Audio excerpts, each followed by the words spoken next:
Westborough Advisory Finance Committee, meeting number 9 for fiscal year 2021, October 29th at 7 p.m.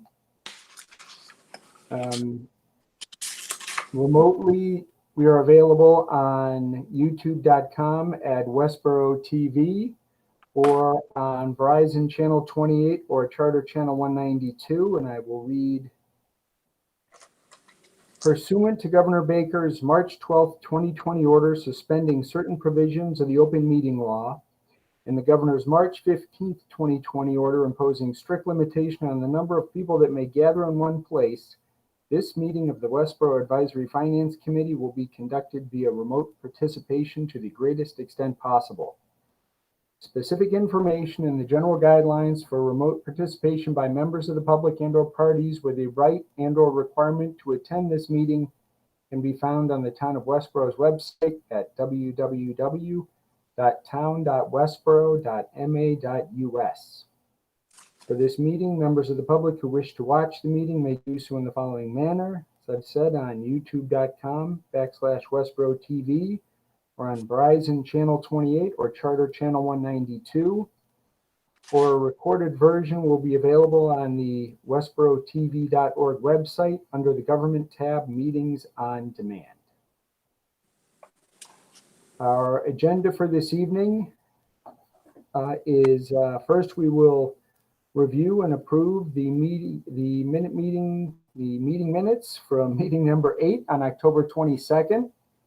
Second, we will have a discussion of AFC business, including but not limited to review of Articles 10 and 11 from the Fall Town Meeting warrant with guests Selectman Alan Edinburgh and committee member and WAHT committee member Ed Bain. Thank you very much both for joining. We will then, following that, take any necessary votes, and then have a review of the Advisory Finance Committee message to town voters.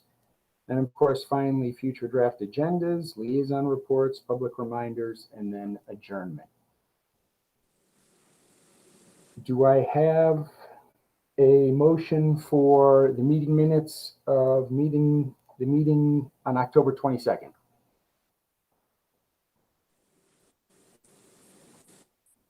I move that we accept the minutes of the AFC meeting of October 22nd.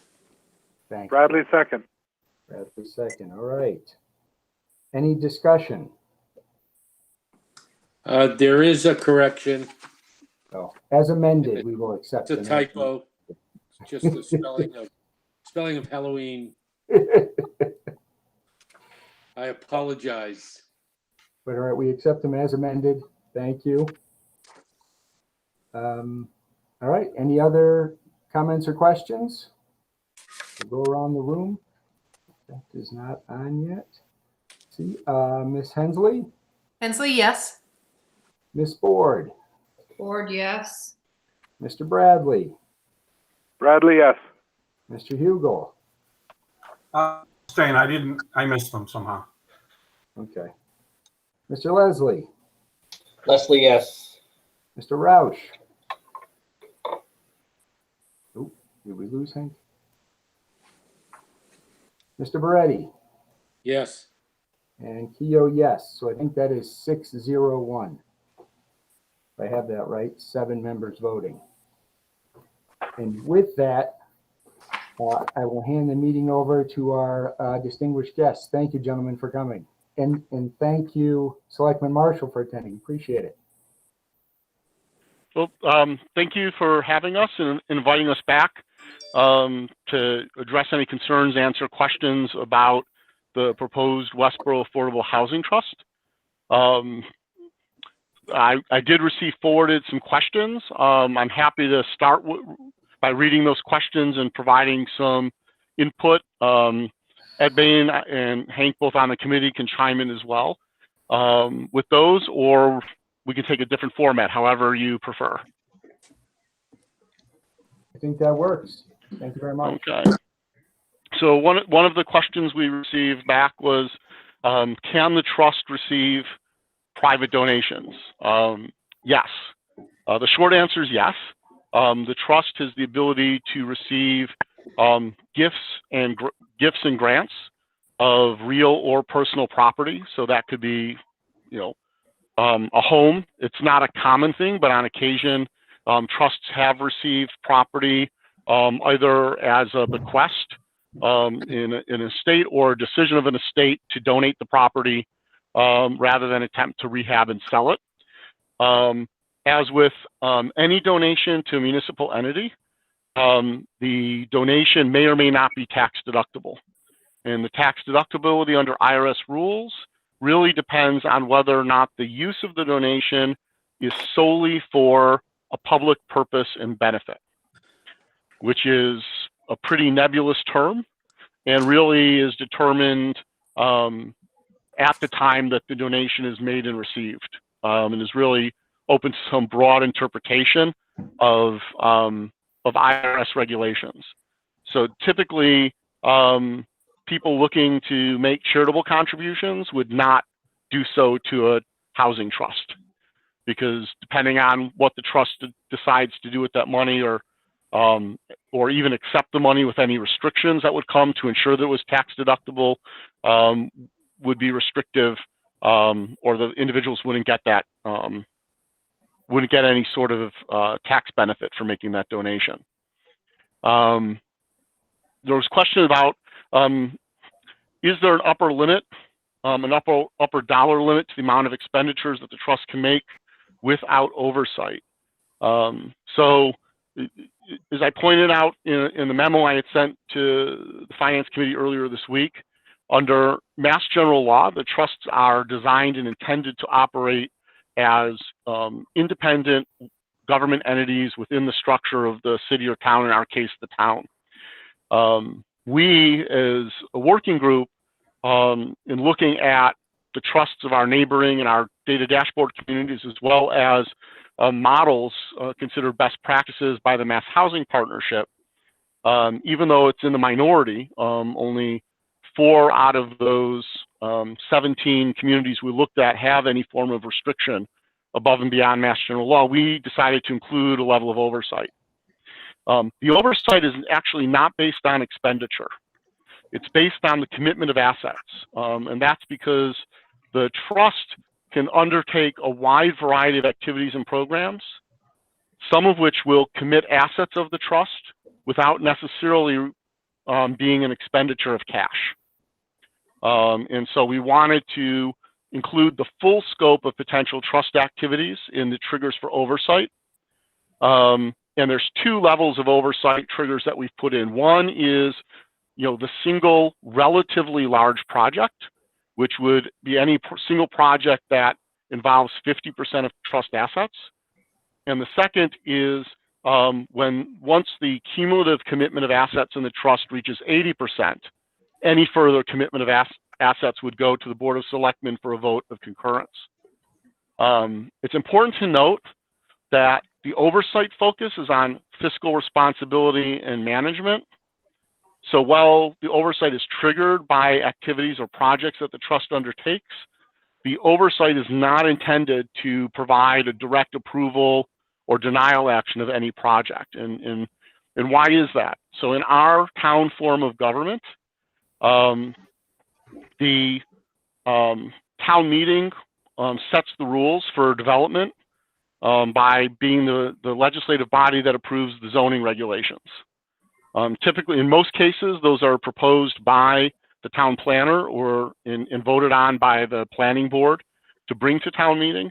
But those can also be done by citizens petition or any other mechanism for getting a warrant article, an article on the warrant. Any project that involves development, which is a limited set of types of projects and initiatives that the Housing Trust might undertake, follow the same rules and regulations as any other development, retail or commercial.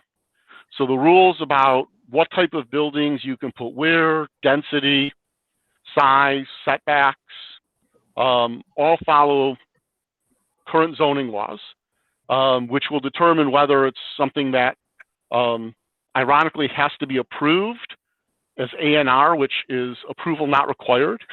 So the planning board actually has to vote to approve something that says it doesn't need approval, or it would require a site plan review, which is one tier of oversight and review, or it would require a special permit.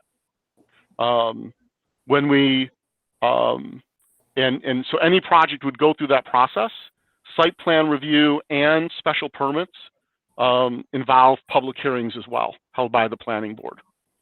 But again, the planning board can only take developments through the process based on the zoning regulations in place for any particular neighborhood or plot of land or section of the town. Directly, directly or by overlay district, things of that nature.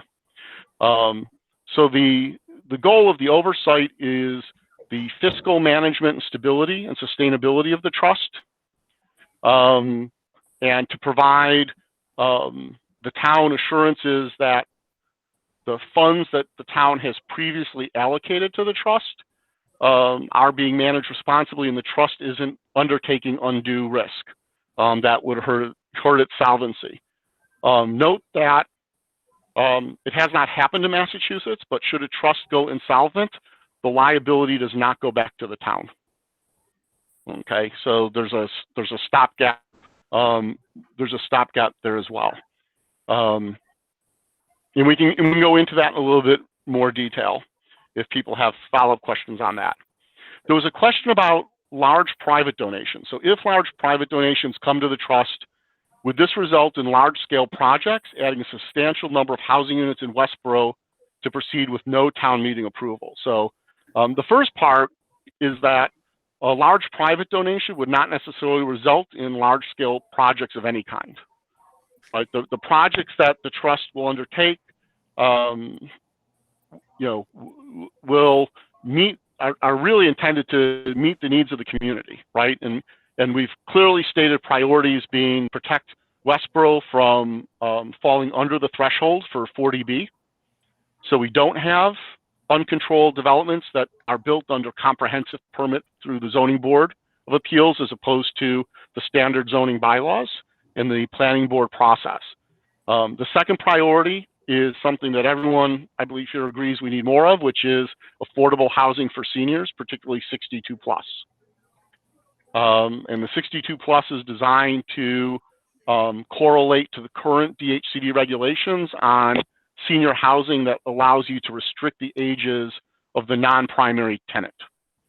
And note that it was pointed out to me that the Westborough Housing Authority is an unsubsidized housing authority. Their definition of senior citizen, as far as age restriction goes, is 60 plus. So should there be an opportunity to partner with the housing authority for 60 plus rental housing that they would either own or manage on behalf of the trust, that 60 plus would be an applicable age break as well. So there's no stipulation, and the reality is that well, the key purpose of the trust is protect the town from 40B. The housing trust itself is not a 40B developer. And for a community of our size, the trust, well, in theory, it could happen. The likelihood of the trust having enough funds to do a development at scale are pretty slim. And part of that is because the trust falls under 30B procurement rules, which means that the trust building housing is the most expensive per square foot housing construction in the state. The trust, however, can participate with developers. Most housing trusts work with nonprofit developers that specialize in developments with affordable housing or workforce housing components. Or they will work with a for-profit developer who's got a development plan to alter the configuration of the development. So, for example, you could have a developer who has, wants to put up in an area where it's zoned to allow it, an 8-unit apartment or a condo building. And if that were 8 units of condos by town code, that would have to have 1 affordable unit. because the current 10% threshold starts with the 5th unit. The housing trust could step in and ask the developer if they would increase the number of affordable units to 2 or 3, and in support of that, the housing trust, for example, could provide 0% financing for pre-construction costs up to the point of permitting. Okay, now that money eventually comes back to the trust when the debt converts to the construction loan after permit. But what it does is it saves the developer tens of thousands of dollars in interest fees as a compensation for increasing, perpetual affordable housing, condos or apartments in that building. So that's a type of activity that's more typical for a town and a trust of our size. Also, purchasing market rate homes that are already existing housing stock and converting them to affordability. The second part of that question had to do with town meeting approval. And again, I sort of touched on this already, that town meeting in our form of government doesn't have any direct authority over a development project because of the zoning bylaws and the planning board process, but does control it with respect to managing zoning. That said, town meeting, we also have citizens petition. And I have not, given the timing of everything this week, I've not had time to research what the limits of a citizen's petition would be with respect to a specifically designated housing. One of the issues is could the trust be modified to provide oversight to town meeting? The issue there is that if the management of residential development, if that process differs specifically for affordable housing, you run into issues of discrimination. Under current, what's left of the Fair Housing Act at the federal level and rules and the state constitution, and that you can't have a separate set of rules for development based on the expected residency of people in those developments. Okay, and so moving that a direct type of oversight to town meeting would likely be problematic in that regard. The question was, is it possible to amend the bylaws so that any projected expenditures exceeding $500,000 in private funding to the trust or resulting in more than 10 units of housing come before town meeting? Some of that falls under the same issue with town meeting only having oversight of affordable housing projects as opposed to others. In the scope of town meeting's authority, given that we have an elected planning board in our structure of government, the working group discussed the oversight and really looked at having hard dollar limits. And the challenge there is you can look and say, well, we can focus on the cash expenditures, but again, there's a lot of activities that the trust will undertake that will affect the finances of the trust and the activity of the trust that aren't necessarily cash outlays. And also the issue of scale, in that since town meeting allocates and transfer funds to the trust, town meeting has control of how much funds are in the trust. So the trust may come to town meeting looking for specific amounts of funds for a specific project, in which case town meeting will say yes or no. The trust may come to town meeting and ask for funds without a specific use for that those funds in mind, but a direction that the trust wants to head into. So, for example, other communities, their trusts have requested and received allocations, oftentimes from Community Preservation Act funds, over multiple years, knowing that at the rate those funds accrue, it takes 8 to 10 years to get enough money to do something such as purchase and renovate and sell 2 homes, right? And so there are times where the trust may be looking long-term at an opportunity and want to establish enough asset base to act on that in a certain way. Or the trust may come in any given year or in any given town meeting to ask for specific funds for a specifically defined project. Okay, and if we talk specifically about the warrant articles, we can talk about the funding article, Article 11 as well. The other component that comes into town meeting oversight is, again, it stands somewhat contrary to Mass General Law, in which the trusts are supposed to act independently, in part because the trusts are real estate trusts and should be able to react to market conditions. And so I'll give a real world example. Earlier this fall, we learned that a generation, and we're not sure of the exact dates, but there's a whole range of single family homes and other owned affordable units in Westborough, where at the time they were deeded, the affordable deed rider was put in place. Those affordable deed contingencies had a clause that said, if when the home goes for resale, if an eligible buyer can't close within a certain period of time, the seller has a right to sell to ineligible buyers for above the affordable rate. Well, the town gets the funds between the affordable rate and the market rate. The affordability rider is lost. And that home, we have a home that was intended to be affordable in perpetuity that now becomes market rate.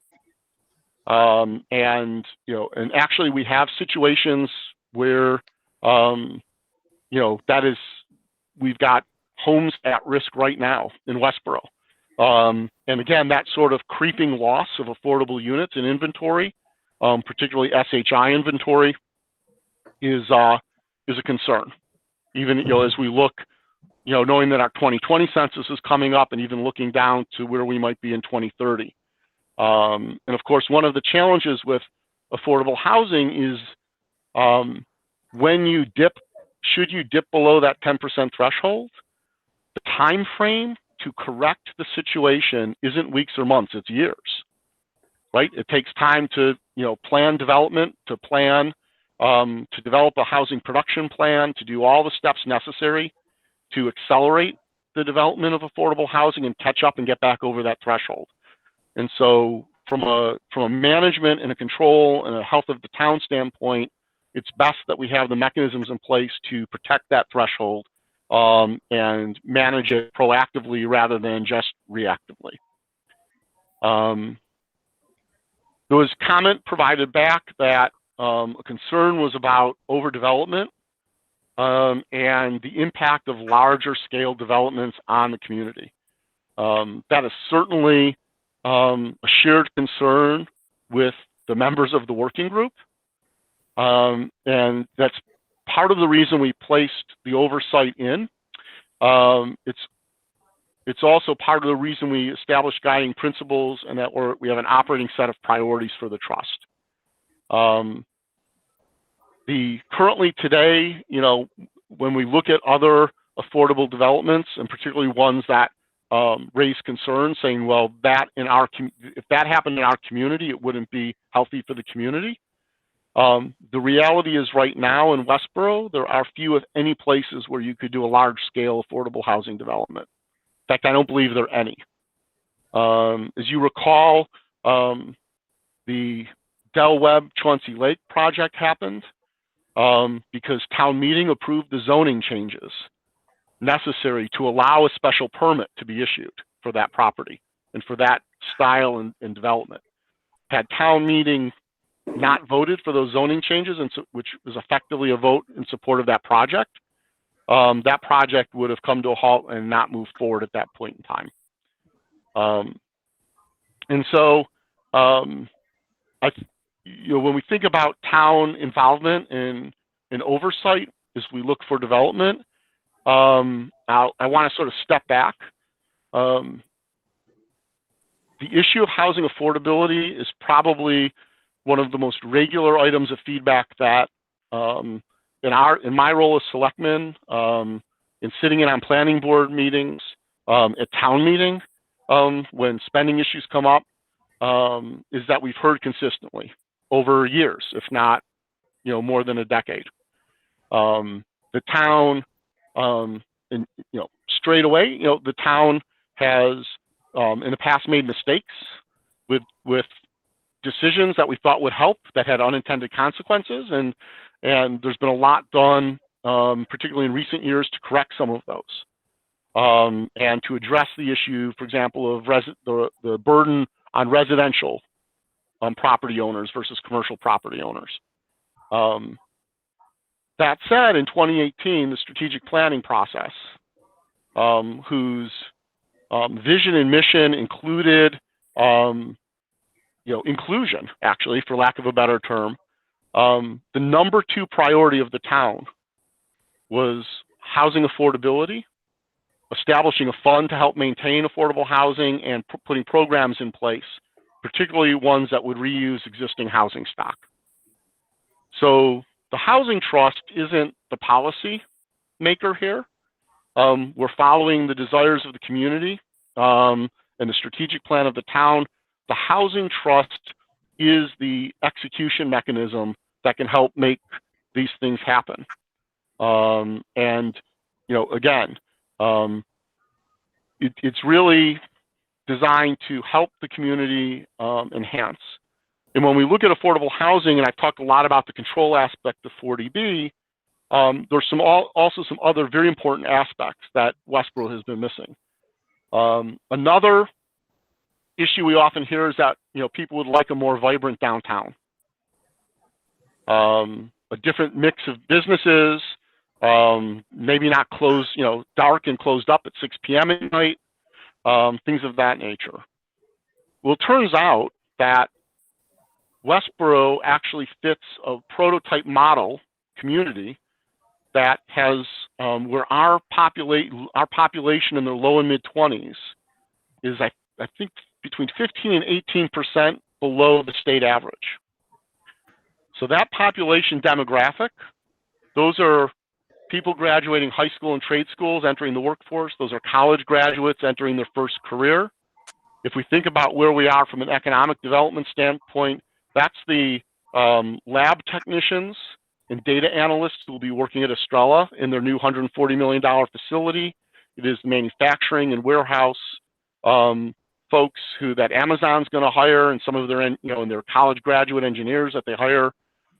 We want those folks living in the community. When you look at that demographic tends to be single, no children, tends to have relatively little demand on town services, but a high level of use of local resources. These are the folks who want to walk to the grocery store, order from local restaurants, and shop in their local community.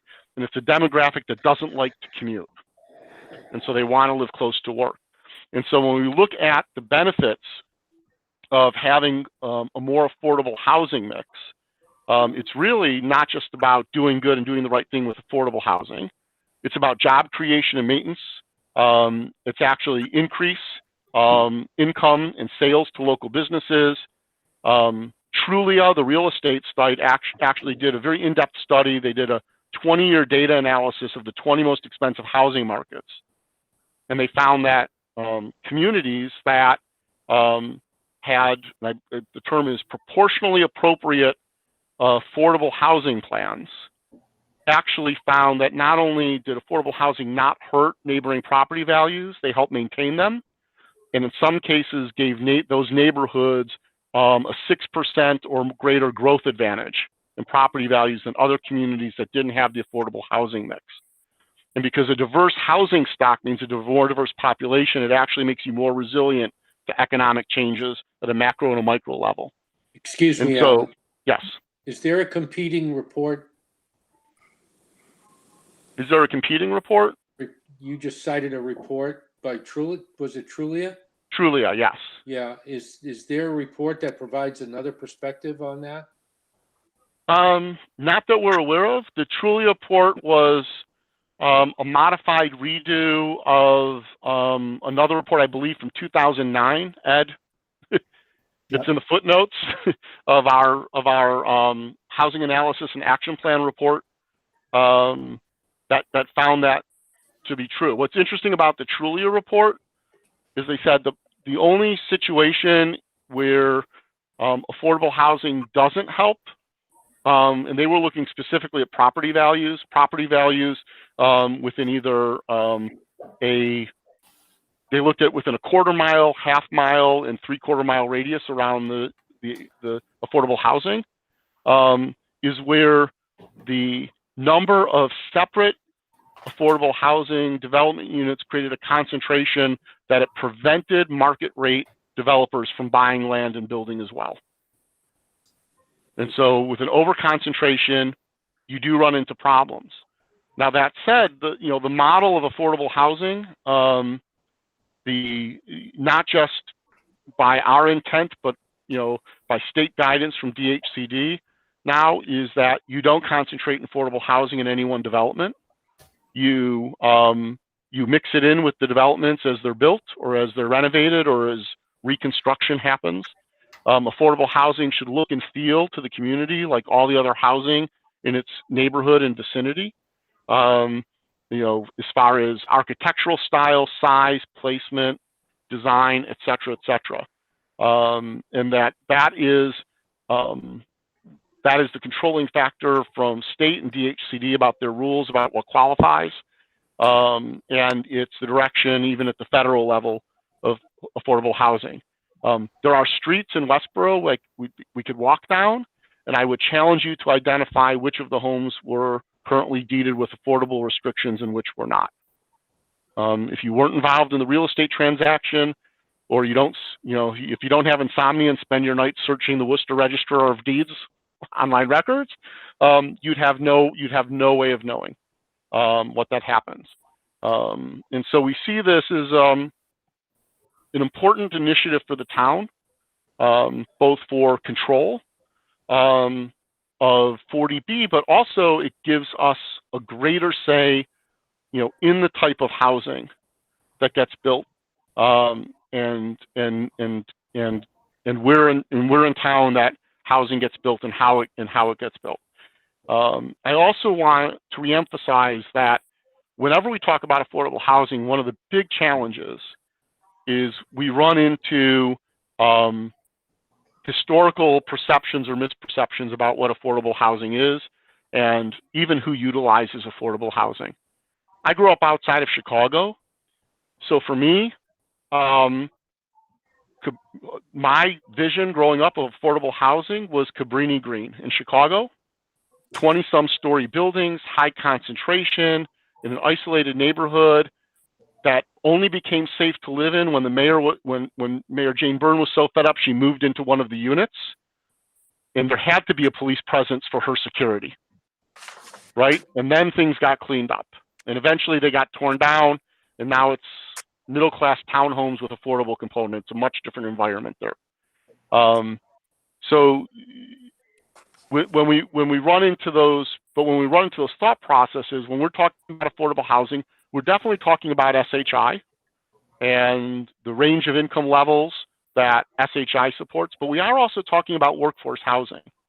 And one of the interesting pieces of research that Ed did with help from the town, and this was done anonymously.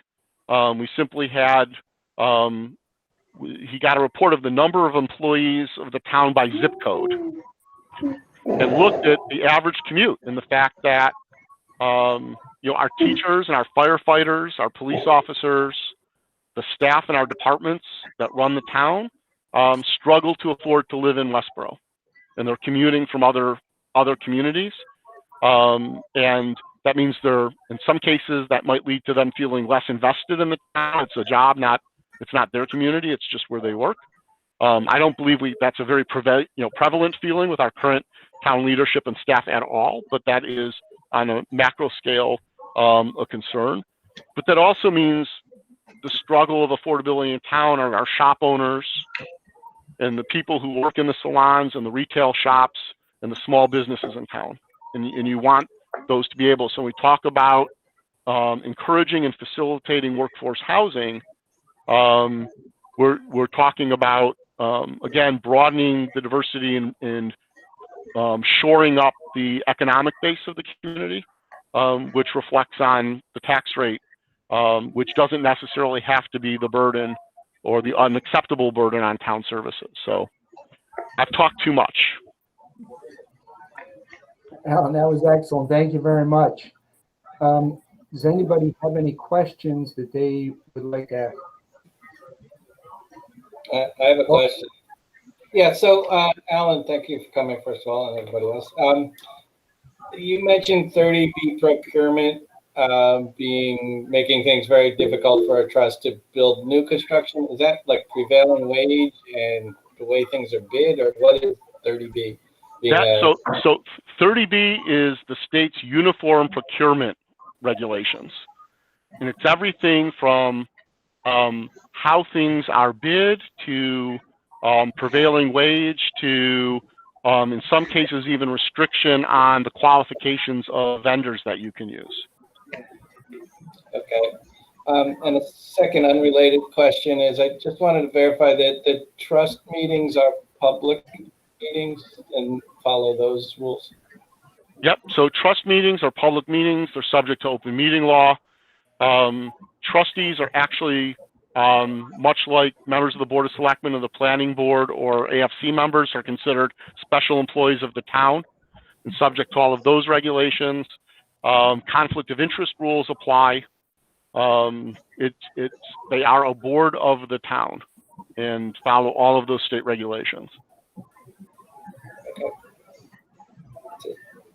Melanie, did you want to ask something? I do. I have a couple of questions. So in the documentation that was sent to us, it talks about direct construction of housing is not the best or the most efficient way or use of the funds. But there's a byline or a bullet point in there that talks about participation in mortgage subsidies, which I don't think you spoke to tonight. Oh, sure. So again, because the trust can undertake a lot. So 4 areas of a trust are acquire, create, preserve, and support. And under that support heading, the trust can participate in financing programs to facilitate affordable housing. So a good recent example is the city of Boston through their equivalent, they have special legislation. So their equivalent of a housing trust has pledged $1.5 million to a program where in partnership with the Massachusetts Housing Partnership. So first-time home buyers who've rented in Boston for at least 3 years who qualify for MHP's One Mortgage program, which is a 5% down, 3% fixed rate, 30-year mortgage with no PMI, very attractive. The city of Boston has pledged funds that, depending on the qualifications of the applicant, either as a grant or an extension of the loan, will match the down payment. So make the effective down payment from 5% to 10%, or they will buy the points to lower the interest rate below 3%, thus making the first-time home purchase that incrementally more affordable than just through the affordability and the One Mortgage program. And that One Mortgage program is good for families, I believe, up to 135% of AMI. And so in Westborough, for a family of 4, that would be a family of 4 with gross income in the $145,000, $150,000 a year range at the high end. My other question had to do with, it sounds like you have kind of identified that seniors are the most vulnerable population in need of this versus maybe small families. Is that correct? At this point, the data says we've got a couple of needs, which is senior affordable housing, and that millennial 20, early to mid 20 age group. That said, the feedback from the community puts the priority on affordable senior housing. Okay, so for that senior housing, you also talked about senior housing for 62 or over, right. The non-primary tenant or the primary tenant. So is there anybody that's going to police the fact that they could have others living with them? Yes. So the housing trust, the building department, all the housing partnership committee, all have, there's a distributed power system and who's monitoring compliance. Having a permanent resident who So when you say 60, so basically when you say, the reason we're saying 62 plus, by the way, is because if you say 62 plus, you can also say no one under the age of 18, which minimizes, I mean, in theory you could have one, but it really minimizes the risk to an increased school population. And there are mechanisms through the zoning enforcement and the building commissioner, as well as monitoring, can be done by the housing partnership committee or the trust itself for compliance. Do we know what the cost of that sort of monitoring of compliance runs a town?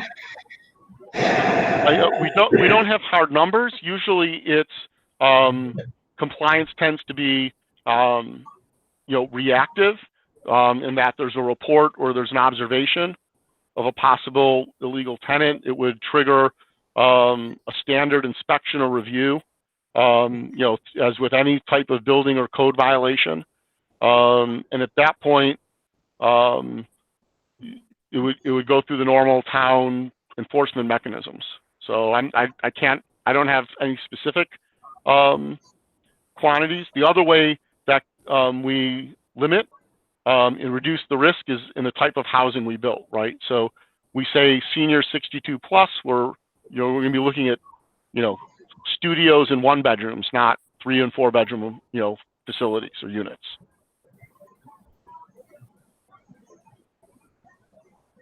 Thank you. Anyone else? Yes, Paul. Hi, thanks, guys. And particularly for, I think, both the written and this verbal, answer to a big concern that came up at our last meeting.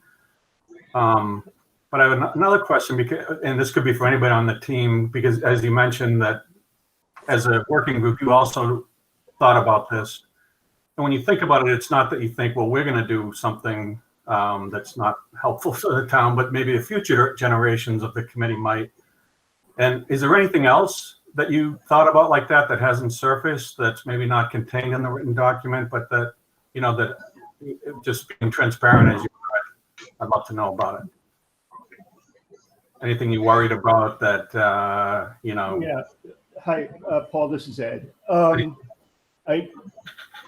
Obviously we had 7 people on the working group, so we were trying to get as broad a range, if you will, of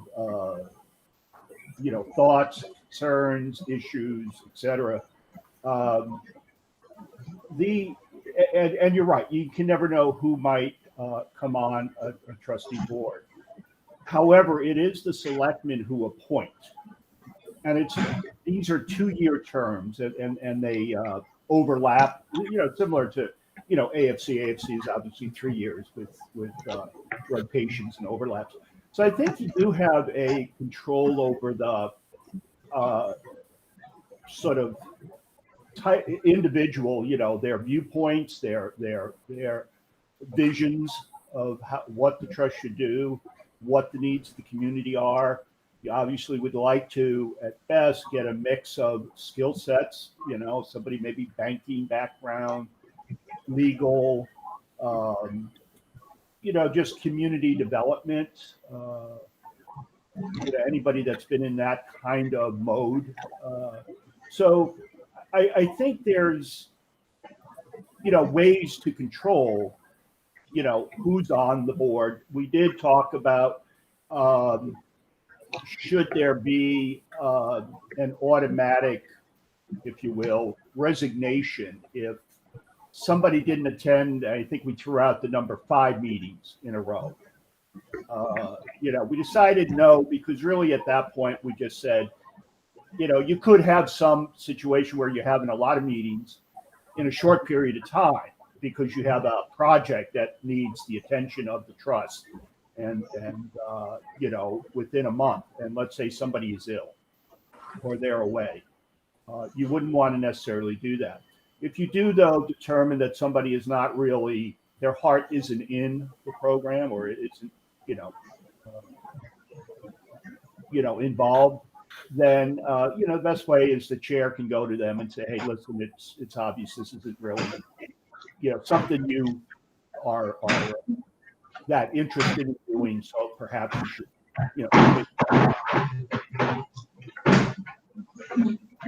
Yeah, that's a good. I just redid the Constitution for a nonprofit, and we had mechanisms in place.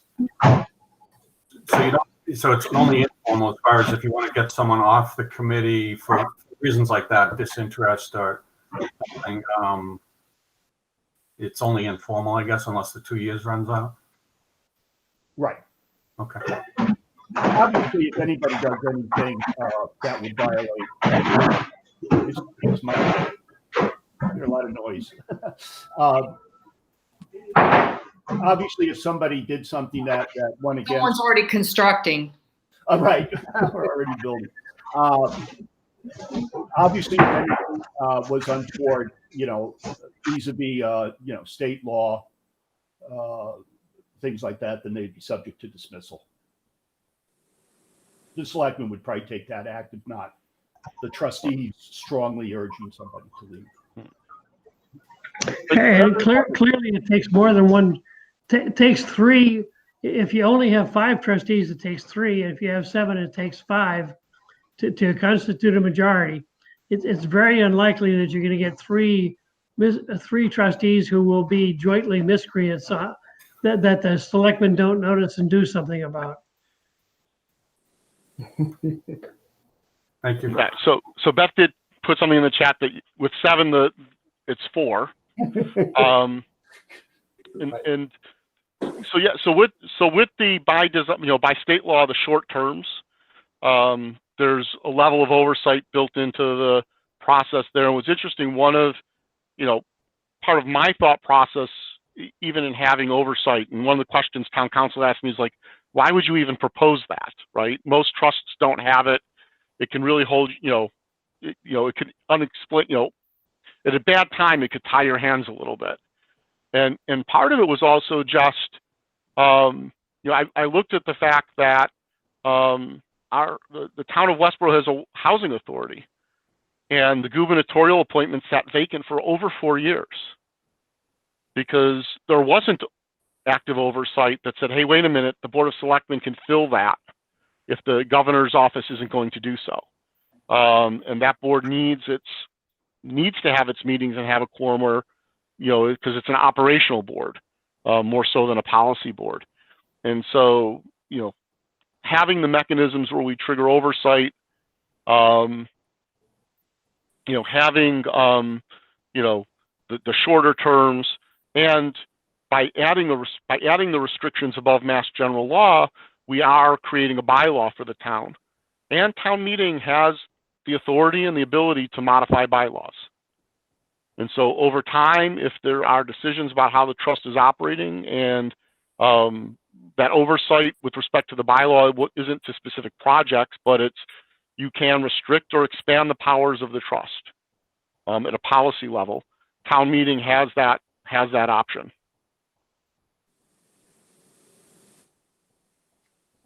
Is that something newly discovered? Because I didn't get that impression from when you presented before, that it sounded like only the trust could make changes.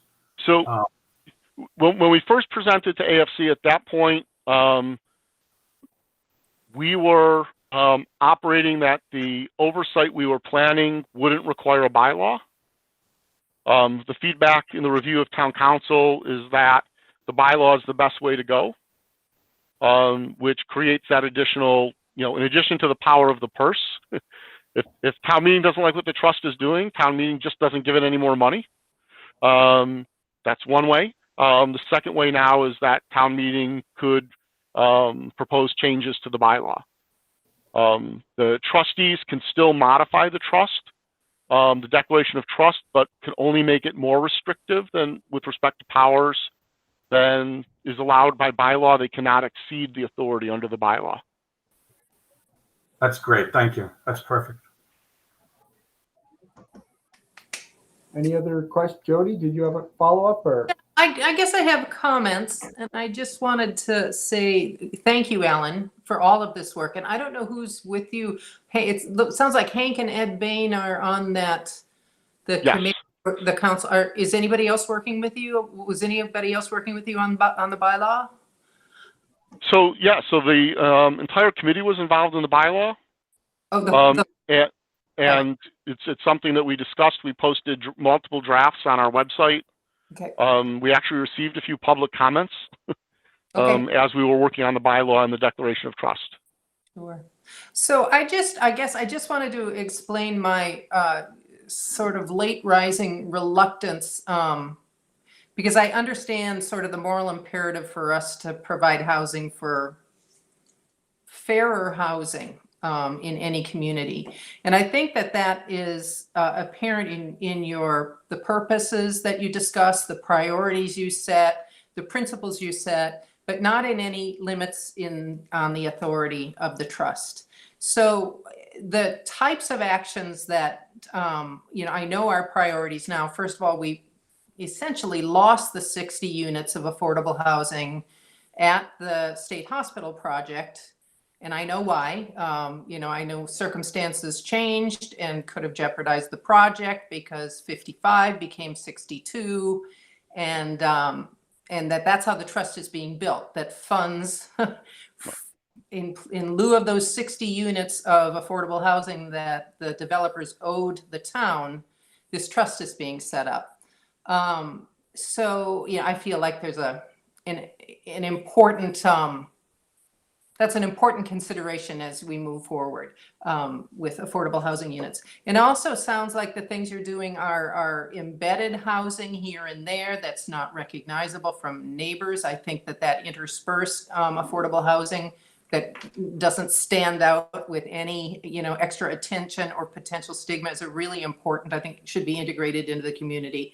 So I guess what my problem is the worst case scenario here without limited authority, where you say it's a real estate trust that acts independently. It's precisely what I'm worried about, that when it's not you, and when the institutional memory of the folks who have been working really hard on this for the last 3, 5, 10 years are no longer at the table, are we really vulnerable for an ambitious developer to come in and use the trust as a tool to put in the kinds of developments they want, or a commercial property owner, or a corporate, or an industry that really needs its workers in town in order to better their bottom line, not necessarily for the best interest of the community wide, but for the bottom line of the private interest. So that's where I feel like the bylaw doesn't bring back to town meeting, which is the closest we have to direct democracy here, unless we put these kinds of things to a ballot vote.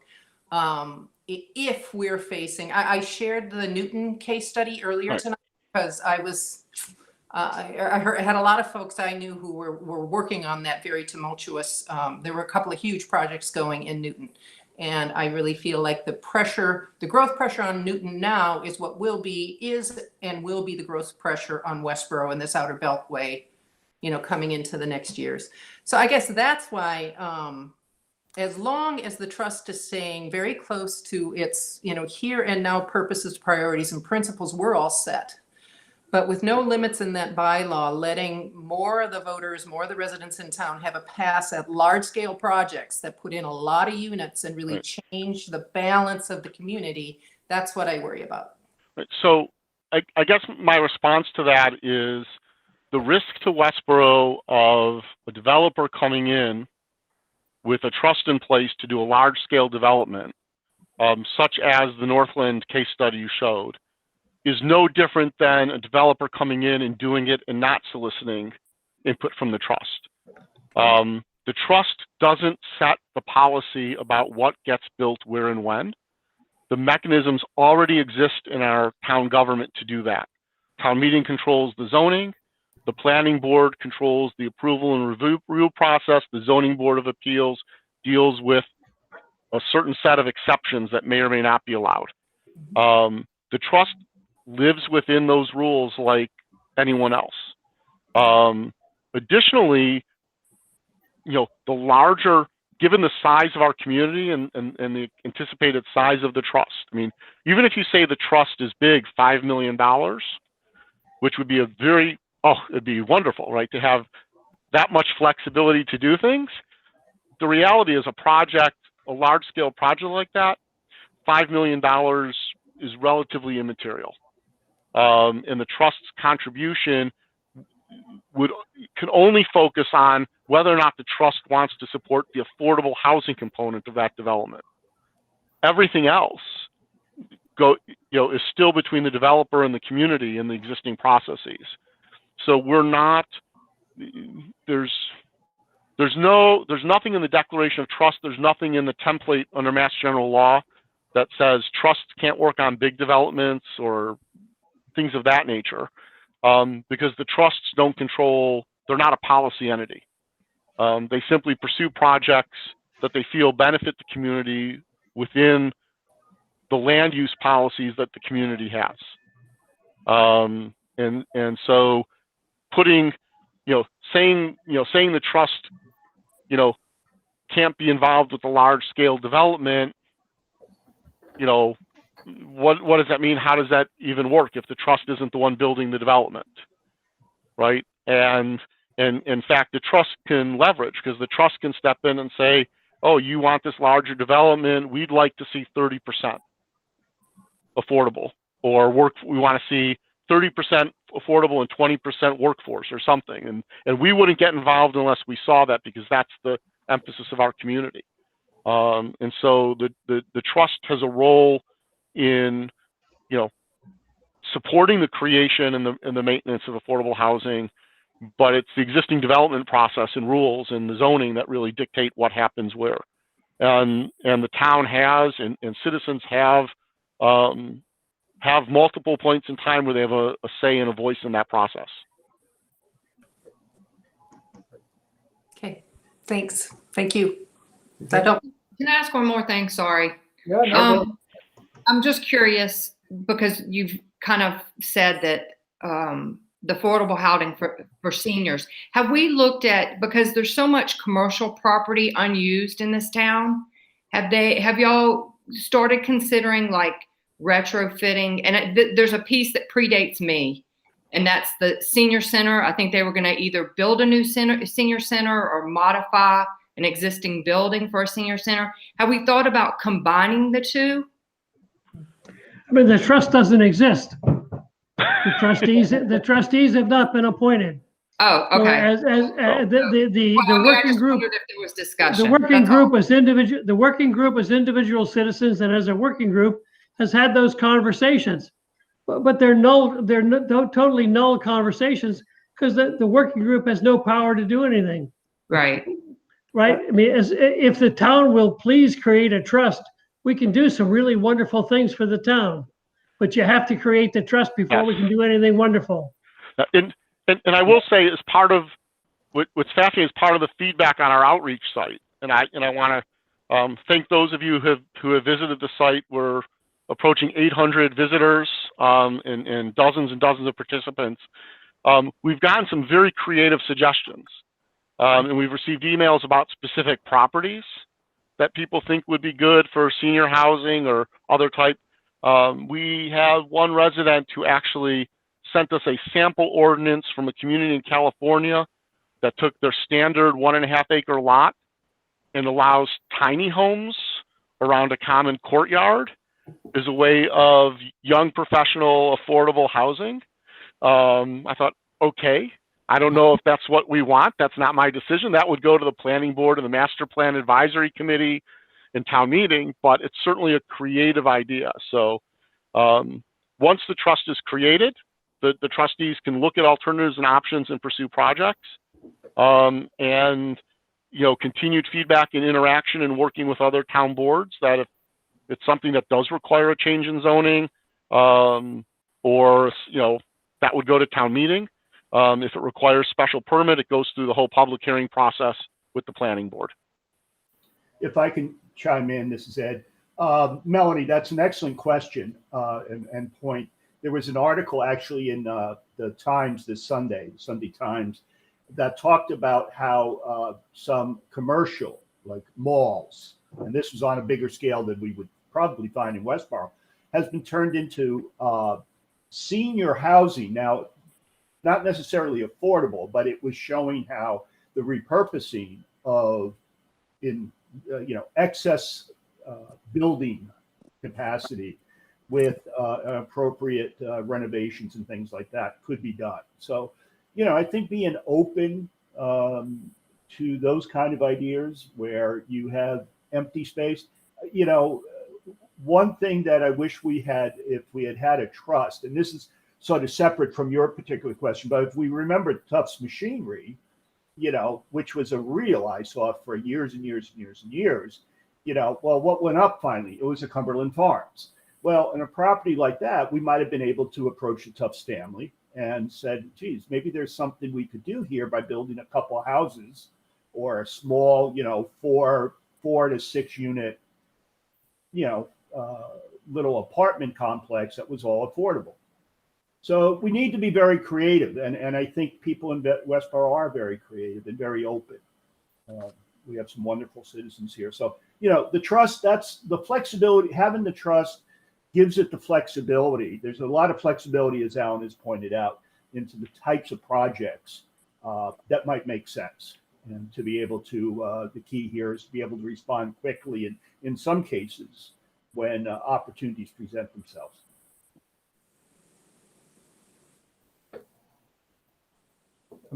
So I have a question. So part of the reason for this trust is because the Del Webb Chauncey Trust wasn't set up yet, and so this money couldn't be put into that. And how might those two work, or could they work together, or I guess a little compare and contrast there maybe? So the relationship between the trust and the stabilization fund. So the impetus for the trust really actually came out of the initial inclusionary zoning on the project, which stated that if by a certain milestone, and I'm not sure if it's 3 years from permit or 3 years from first certificate of occupancy, Pulte has not built 25 units of affordable housing elsewhere in town, that they start making monetary payments to the town that can only be used for affordable housing. And the town at this point does not have a repository or a mechanism by which those funds could be spent on affordable housing, right? So they could go into a stabilization fund, but then you need a mechanism by which you can actually allocate those funds and do that. And so under state law, the housing trust is the structure that's designed to provide that mechanism. With the Zoning Board of Appeals decision and the negotiated settlement with, for the variance with Pulte, which by the way, there are other communities in Massachusetts that have the exact same issue with Pulte. Our team I wasn't on it, but town staff and the selectmen and planning board members who were on the committee, kudos to you, because we got $9 million that sort of fell out of the sky on us, right? The request for those funds with the Zoning Board of Appeals was to use for affordable housing and other projects for seniors. So that $9 million will go into the Del Webb Chauncey Lake Stabilization Fund, and then town meeting will decide how much of that would go into the Affordable Housing Trust for affordable housing, or might go to other projects and services for seniors. And so, do I hope the Housing Trust gets a proportion of those funds over time to be effective in our mission? Yes. Do I expect we're going to get all of the money? Absolutely not. We know that there are other priorities and other needs in the town that would benefit from those funds and rightfully should. So, right. My guess is if you have the success we hope you have, then that money will hopefully follow. Yes. And I just want to be clear, because I think I was confused at one point to the stabilization fund that's being created by the taxes, the real estate taxes, is totally separate from this, right? Correct. Paul, what stabilization fund are you talking about? Because at this point, taxes are CPA, and we don't have a CPA fund. He's talking about the capital stabilization fund, which is the property taxes from Pulte. That's totally separate. Yeah, but yes, the Pulte fund is separate. Yeah. Right. There's also we passed a bylaw where we are going to require future developments to put money into a stabilization fund for affordable housing based on the density of based on the number of units in the development. to my knowledge, no developments have been done under that bylaw, but they will be in the future. Yeah, okay, I just wanted to be clear of the separation there because it's coming from the same source, but from a different, same, entity, but a different source as far as. Yeah. Yeah, And what we did is we did a home rule petition because it had to go to the legislature. This was under Jim Malloy, where we, if you will, embargoed or put in place an embargo kind of capability to the tax revenue, which you mentioned, Paul, that would be dedicated to debt service.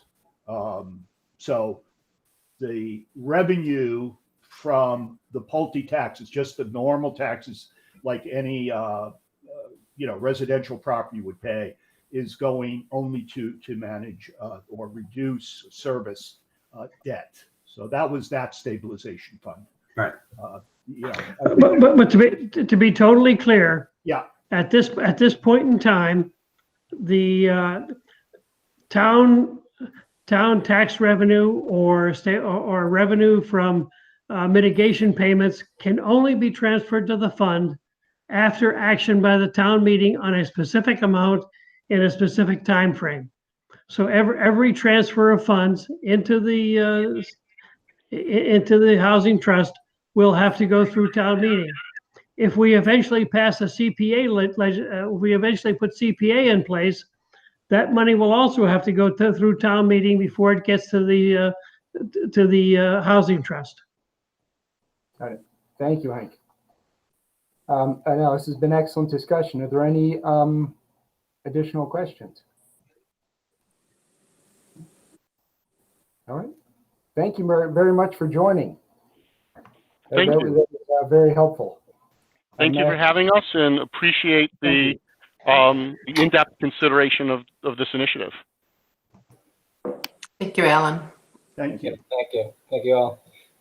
Thanks, Hank. Thanks, Alan. Right. Thanks, Ed. Yep, you're welcome. Bye-bye. I'll drop off. Same here. Now, do folks want to have any follow-up discussion on this? That was terrific. I don't have any questions. We do have on the warrant left, we had these two articles. And then we also had just a little follow-up discussion on I think the police cruisers, which Mike was able to forward something out earlier today. I don't know if people got a chance to see that. If we want to, if anybody missed that, I don't know, Mike, if you want to give the quick update on those. You want to do it now?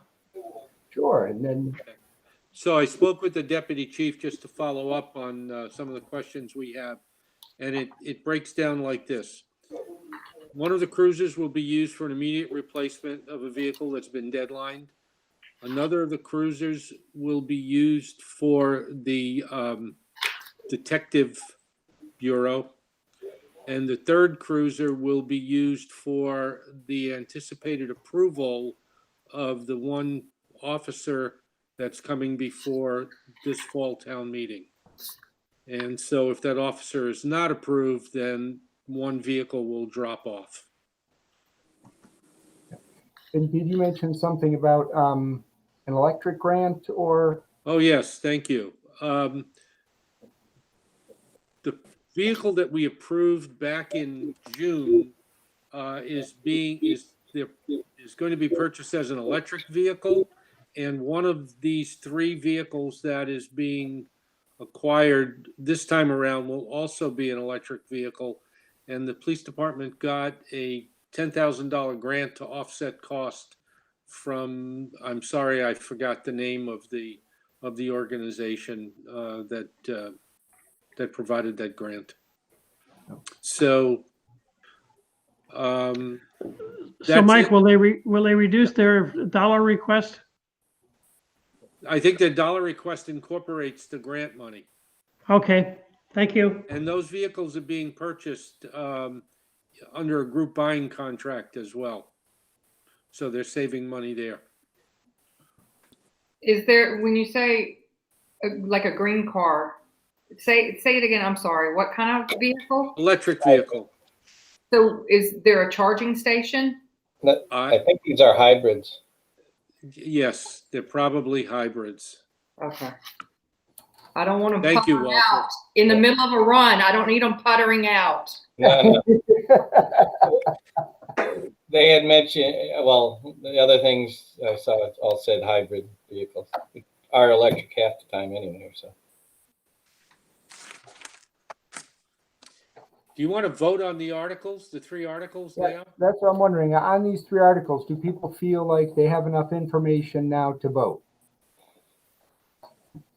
All right, and let me see, we'll go in numeric order, so the cruisers would go first. One quick question, and that's Sure. because I have the warrant open in front of me. Are we going to vote on the police, staffing the police officer before we vote on the car in warrant order? I believe we voted on the staffing already. That was in Article 2. No, I just meant numerically when it gets to town meeting. So it's logical. Yes, yes. Okay, thank you. Yep. What was the article number? I'm looking. 6I. 6I, yes. All right, you need a motion? That would be great. Thank you, Joe. All right. I move that the board recommends the purchase of 3 police cruisers by the police department. I don't have the motions in front of me. As written in the warrant. How's that? I think you need an adult. Sorry. Yeah, wait, could I amend that to say approve the transfer from free cash, the sum of $155,000 for the purposes of the article? Okay, Second. All then right. Hank moves, I'll second. All right, excellent. Any discussion? Nope. All right.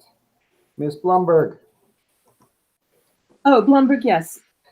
Ms. Ford, Board, yes.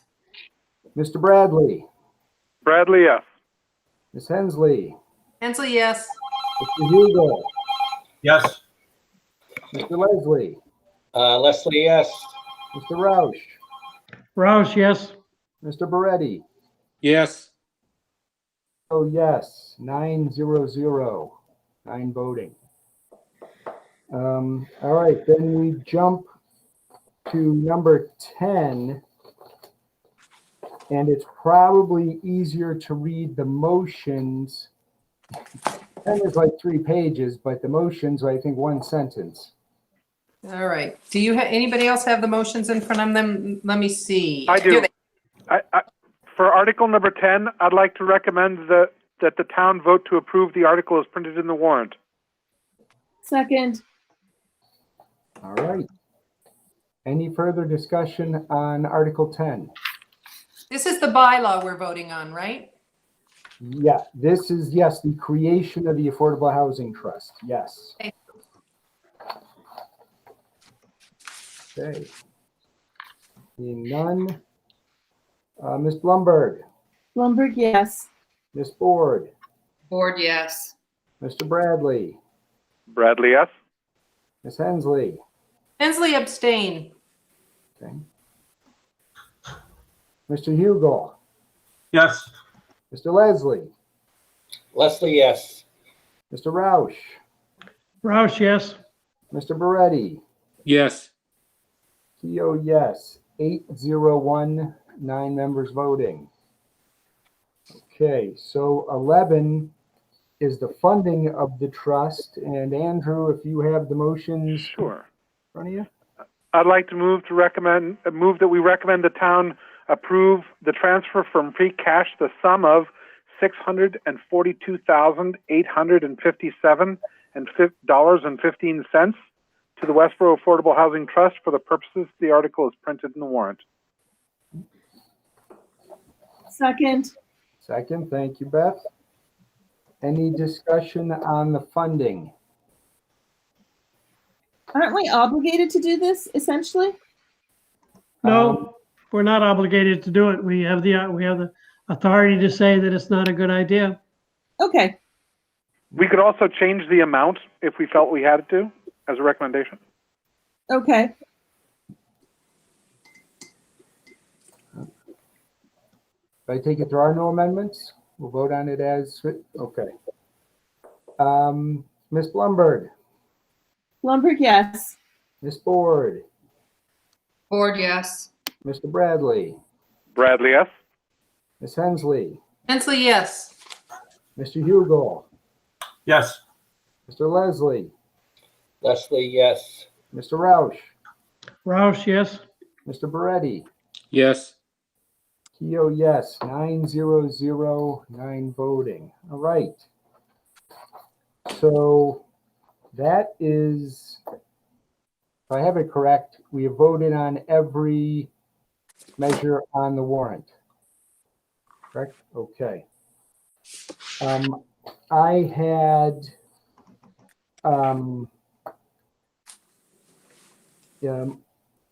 put together a draft, and Mike had made a lot of edits and updates and corrections to it, and we sent it around. And it's basically, largely based on the template that's been used in prior fall town meeting warrants. There doesn't seem to be too much that is, what do I want to say? That, we've passed everything. Some things there have been individuals, a individual or two individuals who have decided to vote against or abstain, but a pretty strong majority on all articles. So I don't know. I'd left in there, did we want to make some specific comments about the Affordable Housing Trust? Maybe we'll add a couple of sentences tonight. I think broadly, I think people are in support of it. I think if we give that impression, I think, all right. I don't know if folks have had a chance to review the rest of that report and recommendation. Some of the points were that here's the amount of free cash we used, and it still keeps us above our, the selectmen's recommendations, but that given the circumstances we're under now, we will closely, monitor this, the use of this going forward. Did people have comments or I suggestions? thought really well written. Thank you both, Sean and Mike. It occurs to me now that we didn't exactly say how we got to an original proposed budget increase for over FY21 of $457, and that we got it down to the 200 and change. So just under 3%.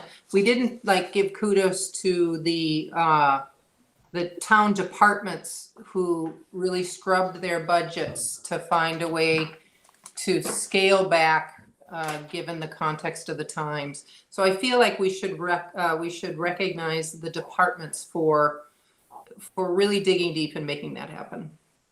Well, that's me, Jody. Okay.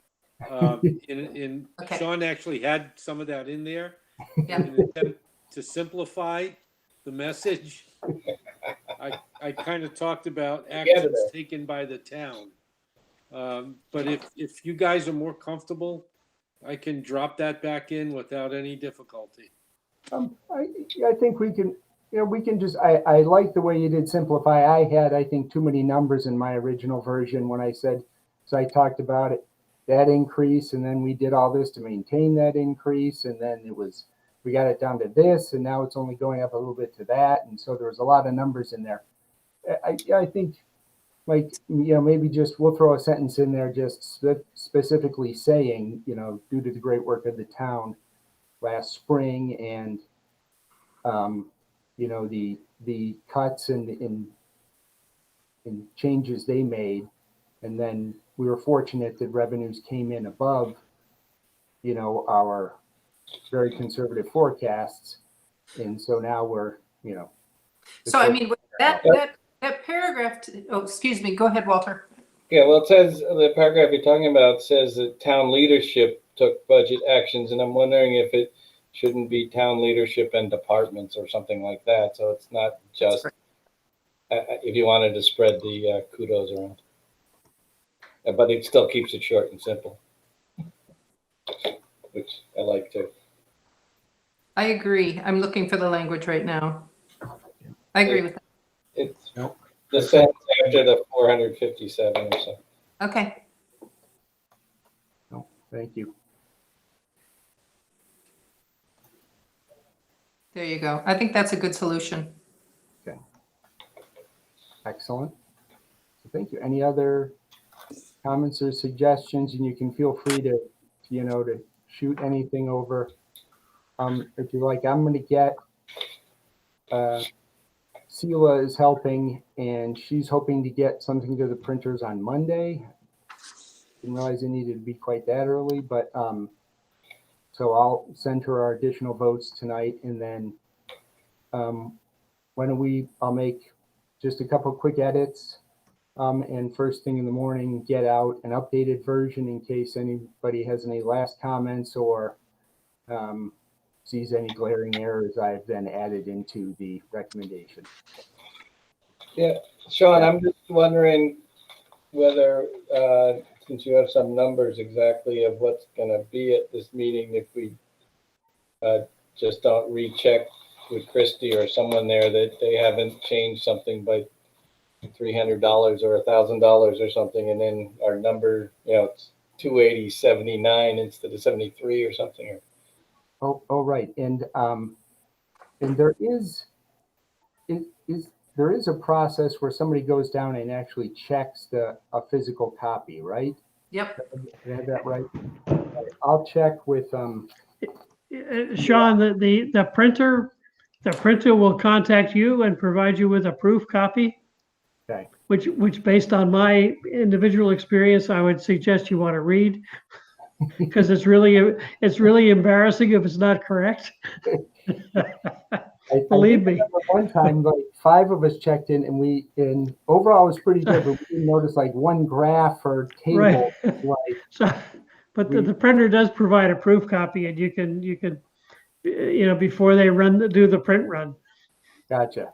And if I get that, I'll forward that around, so I can spread the blame in case there's something wrong in there when it goes to print.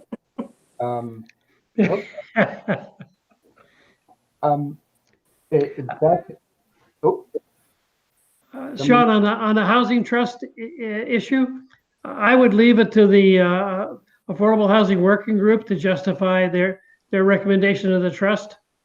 I mean, I think we voted to support it, and that's a sufficient statement of support. We don't really need to do any more than that. Okay. Yeah, and they do a pretty good job. So, thank you, Hank. Yes, we did have, Beth had a good point. We usually have a decision on how many copies we want to print. I would have set a reduced number with, prior to our special town meeting we had, but since we had 200 people for that 3 article meeting, I don't know. I'm thinking, do we want 200 or 250 for this one? I think there's a minimum print run. Okay. And it's like 250 or something, or? It's either 200 or 300 or somewhere in that range. I don't know what it is, but. Okay. I'd say just to be careful, 250 should be okay, I hope. And with any luck, that'll make it that we don't run out. Yeah. And I think if I'm looking at the warrant right now is 14 pages. And then if you add, right, John, your statement goes in the front, and then our statement, and then a couple back and forth, maybe 20 in total, Beth. You include the cover and. It has to be a multiple of 4, so it'll either be 16 or 20. And yeah, that's one of the things that comes up when they get it. Okay. And then you decide whether to leave a blank inside back cover or a blank inside front cover, or to fill it all in. Those are some of the decisions that get made when you see how the layout goes. Okay. We can't put an ad in. What are you selling? I don't know. Trees for the food. Hey, Walter, given the times, maybe we can sell ads. That's right. But would the Civic Club like to take an ad? Yeah, probably. Well, we'll give you a special rate.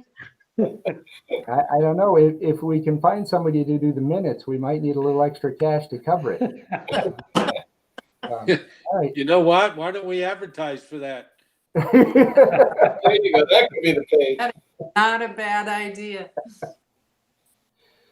All right.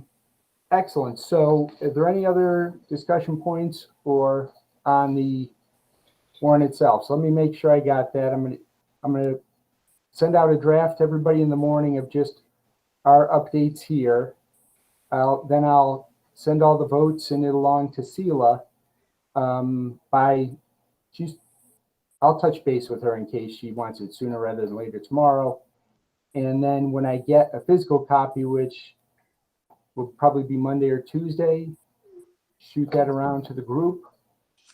Did I miss anything there? Sean, I move we authorize the chairperson to submit the book as reviewed and authorize that person to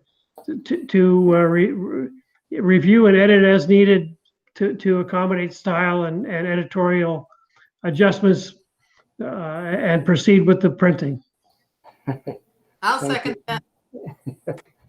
Thank you. I appreciate the faith you have in me. All right. Wait, do we vote on that? We should. Should vote on that? All right. I have a first. Okay, we'll go around here. If everybody's okay with that. Ms. Blumberg. Blumberg, yes. Ms. Board. Board, yes. Mr. Bradley. Bradley, yes. Ms. Hensley. Hensley, yes. Mr. Hugel. Yes. Mr. Leslie. Yes. Mr. Roush. Roush, yes. Mr. Beretti. Yes. All right, and Keo, yes. All right. I won't let you down. Sean, could I clarify that the meeting actually starts at 10 a.m. on Saturday, the 7th? Yes. Oh, is that what it is now? It's 10 o'clock? Yes, yes, it got moved to a 10 a.m. start. I believe they're going to allow checking in at around 9. Okay. So the finance committee ought to show up about 9:30, quarter to 10. Well, this would be a good time. I don't know if you checked your mail this afternoon. I remembered this afternoon that, Sean, that if you want to start your meeting early, although it's expected on Friday, I'm sure Christie would allow it on Saturday. The committee is supposed to prepare and send along their budget narrative and their budget numbers for next fiscal year real soon now. So if you want to meet early on Saturday and discuss that and maybe vote on that so you can get it to Christie. Because I know I'm working on my budget narrative this weekend along with town meeting. So I'd suggest if you post a meeting early that you at least put an agenda item on it that you might discuss that just so you can. Okay. Thank you, John. Yeah. And ours is pretty simple. Yeah. And Jody or I can help you if you need pointers on how to do the budget and everything, because I've done it, she's done it. Gotcha. And I think I probably can find a copy of Jody's from last year. I'll update the year. Yeah, it's I mean, what she submitted is likely what was in the town manager's booklet that they put out. I mean, and you can get the empty blank documents from Leah Talbot, who can send you the blank documents off the town's elusive S drive that we don't have access to. Thank you, John. Budget there. All right. Okay. All right. So we are with the fall town meeting warrant. You good there? Do we have any updates from liaisons?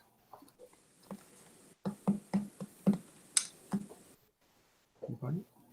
Any reminders or Andrew had reached out to me earlier this week and was looking for a calendar of meetings going forward. And I think our next one, we'll take a little bit of a breather. Our next one will be the first